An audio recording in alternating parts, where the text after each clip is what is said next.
warahmatullahi wabarakatuh. Saya Maryam dari semester 5 Pendidikan Agama Islam dari Sekolah Tinggi Ilmu Tarbiyah Sirojul Falah Bogor.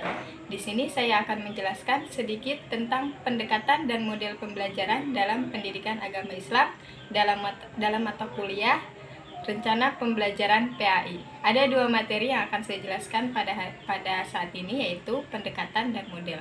Pendekatan, kalau dari bahasa itu artinya adalah cara, proses, ataupun perbuatan mendekati. Dalam bahasa Inggris, pendekatan diambil dari kata approach. Nah, approach ini mengandung makna a way of beginning something, yang artinya cara untuk memulai sesuatu. Jadi, pendekatan pembelajaran dapat diartikan sebagai cara atau proses untuk memulai pembelajaran. Nah, dengan kata lain, pendekatan pembelajaran diartikan seperangkat asumsi untuk proses pembelajaran. Yang selanjutnya adalah model pembelajaran pendidikan agama Islam. Di sini ada beberapa pendapat mengenai pengertian model pembelajaran. Yang pertama ada Sukma Dinata. Menurut beliau bahwa model merupakan suatu desain yang menggambarkan suatu proses, rincian dan penciptaan lingkungan belajar yang memungkinkan peserta didik berinteraksi, sehingga terjadi perubahan atau perkembangan pada diri peserta didik.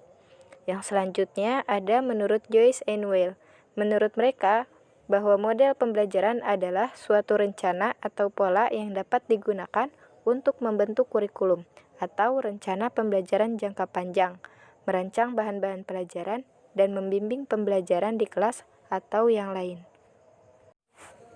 Dan yang kelima adalah pendekatan proses. Pendekatan proses memberikan kesempatan kepada peserta didik untuk menghayati proses penyusunan atau penemuan suatu konsep sebagai keterampilan proses. Pendekatan proses merupakan pendekatan yang berorientasi pada proses pembelajaran, bukan pada hasil pembelajarannya. Jadi, pendekatan ini peserta didik diharapkan benar-benar menguasai proses. Pendekatan proses dianggap penting banget untuk melatih daya pikir, mengembangkan kemampuan berpikir, dan melatih ranah psikomotor peserta didik. Dalam model pembelajaran, di sini ada beberapa pembelajaran yang cukup efektif yang ditawarkan oleh Kemendiknas. Inilah beberapa contoh kegiatan pembelajaran yang cukup efektif dan efisien di kelas yang ditawarkan oleh Kemendiknas. Salah satunya adalah model Pakem, yaitu pembelajaran aktif, kreatif, efektif, dan menyenangkan. Jadi di sini guru harus mengemas pembelajaran agar peserta didik benar-benar aktif dan kreatif. Misalnya dengan melakukan uji coba atau melakukan praktek-praktek di dalam kelas. Yang selanjutnya adalah pembelajaran kooperatif, yaitu pembelajaran yang menekankan kerjasama di antara peserta didik, dengan contoh diskusi kelompok ataupun kerja kelompok yang lainnya. Yang ketiga, ada model pembelajaran pemodelan, yaitu dengan pemberian uswah hasanah atau teladan yang baik. Kenapa dibilang teladan yang baik? Karena dalam model pembelajaran ini, gurulah yang menjadi model utama dalam pembelajaran.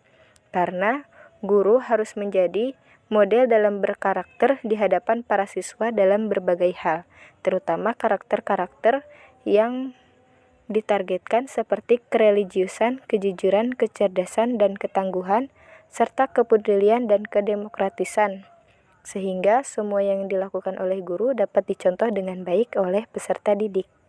Yang keempat yaitu pembelajaran afektif, yaitu model pembelajaran yang menekankan tumbuhnya sikap pada diri peserta didik dari proses pembelajaran yang telah diikutinya. Demikianlah penjelasan singkat mengenai pendekatan dan model pembelajaran dari saya. Semoga bermanfaat. Assalamualaikum warahmatullahi wabarakatuh. Terima kasih.